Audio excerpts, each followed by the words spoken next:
สบายดีมื้อนี้เฮาสิพากันไปตลาดวัดถิมอ้วนๆ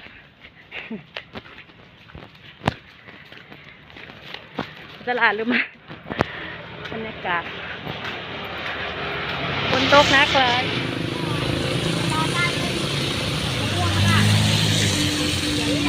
บรรยากาศฝนตก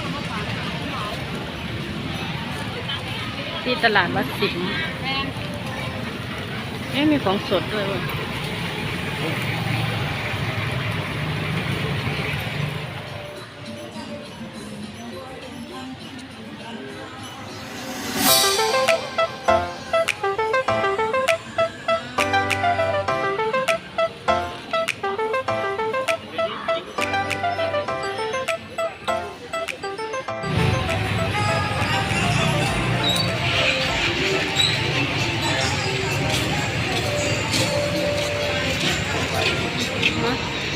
ร้านแล้วเหรอ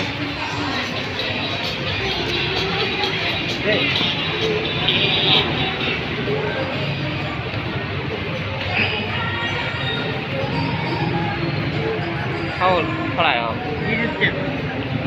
27 บาท